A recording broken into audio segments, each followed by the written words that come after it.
Saya ingin ulas satu perkara yang sebenarnya ramai terutama golongan bukan Melayu yang tersilap dalam menilai Perikatan Nasional. Saya sebut tadi bahawa kalau penonton-penonton baca Facebook saya banyak menulis tentang kebimbangan saya terhadap polarisasi undi mengikut kaum. Okay. Kaum India dalam pilihan raya kali ini sudah berubah sedikit. Dalam kajian kita sudah ada 10% pengundi-pengundi India sudah mula mengundi Perikatan Nasional. Jadi mengundi secara terarah ini ia mula berlaku pada tahun 2008. Dan mohon maaf saya sebut ia dimulakan oleh kaum Cina. Kaum Cina dia mengundi secara terarah. Pada waktu itu pengundi-pengundi Melayu dia ada mengundi PAS dalam barisan alternatif pada waktu itu, DAP tidak ada dalam barisan alternatif, dan ada mengundi UMNO dalam barisan nasional. Jadi orang Melayu mengundi mengikut keyakinan dia tidak mengundi secara terarah, berbanding dengan kaum Cina mengundi secara terarah. Dan peratusan mengundi secara terarah kaum Cina itu semakin hari semakin kuat. 2013 sudah mencapai 90%, 2018 95%, 2022 100%. 100% boleh dianggap kaum Cina mengundi Pakatan Harapan. Mereka mengundi secara terarah. Parti-parti yang berjasa besar kepada peniaga-peniaga Cina, MCA, ilmuwan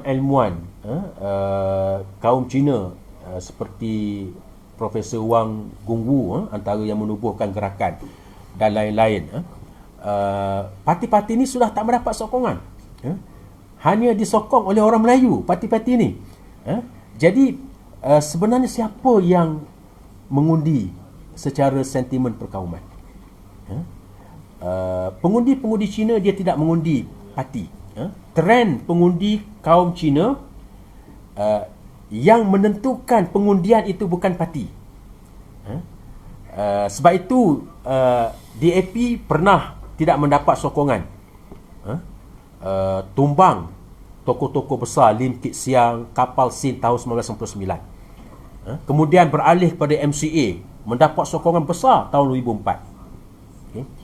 Jadi pengundi-pengundi Cina ni mengundi secara terarah, seperti ada satu force yang bukan daripada parti.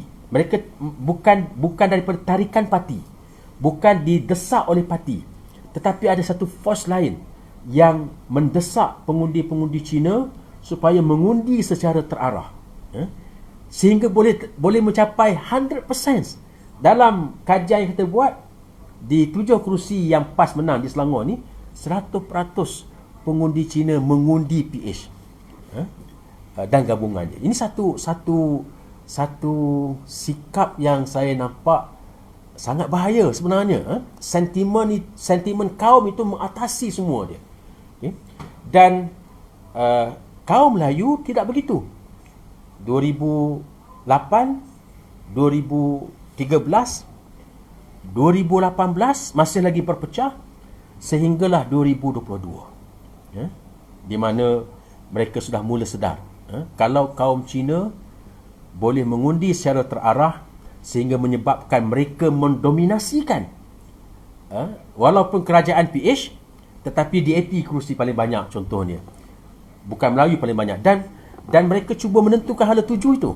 Hala tuju politik, sosial dan ekonomi negara cuba ditentukan oleh kaum yang ada 22% itu dengan mereka buat pengundian secara terarah. Saya yakin orang Melayu dia nampak perkara ni. Dia nampak perkara ni. Sebab itu kaum Melayu tahun 2022 dia mula mengundi secara terarah pula.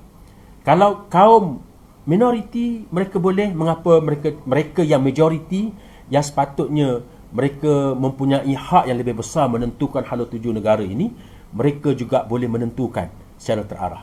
Lalu mereka mengundi dan semakin membesar. Mereka semakin mengundi kepada Perikatan Nasional. Di Selangor ni sudah mula nak mencecah 70%. Di Kedah, Perak sebahagiannya sudah mencecah 80%. Jadi ini sedang berlaku, ya, polarisasi ini, ya. Respon orang Melayu terhadap tindakan ataupun corak yang dibuat oleh pengundi Cina hampir lebih sedekad yang lalu, ya. Orang Melayu baru respon sekarang, ya. Jadi jika ditanya kepada saya tidak happy, saya tidak selesa dengan trend seperti ini, ya. Saya tidak selesa sebab ini trend yang bahaya. Sahabat saya, Profesor Siva Murugan, dalam syarahan perdana dia, inaugural speech, talk, sewaktu dia menyampaikan syarahan perdana dia,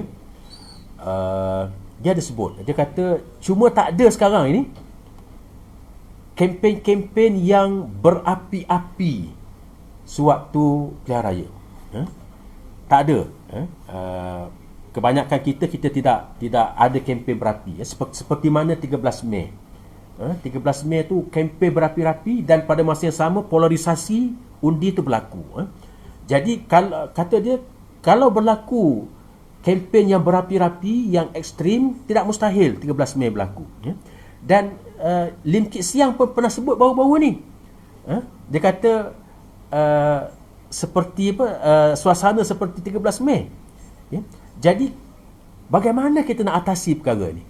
Saya bercakap tu atas asas kita lihat polarisasi undi mengikut kaum ini bahaya. Dia boleh membawa kepada perpecahan, membawa kepada gangguan terhadap perpaduan kaum, apatah lagi integrasi nasional. Nanti kalau kita sampai kepada PRN Sabah Sarawak, kita akan dengar pula slogan-slogan yang bersifat polarisasi mengikut Semenanjung Borneo. Okay? Nak tuntut hak-hak Borneo, sedangkan perkara dia tak ada sebenarnya, tetapi dimainkan sentimen ini. Kita akan berhadapan dengan isu perpaduan kaum dan kita akan berhadapan dengan isu integrasi nasional Sabah Sarawak dan Semenanjung. Jadi bagaimana nak atasi perkara ini? Ini perkara yang saya rasa semua pihak kena bertanggungjawab. Sama ada kerajaan, pembangkang, negeri-negeri Melayu ataupun sebagainya. Bagaimana kita boleh memastikan bahawa sesuatu kaum itu mengundi tidak mengikut sentimen kaum dia.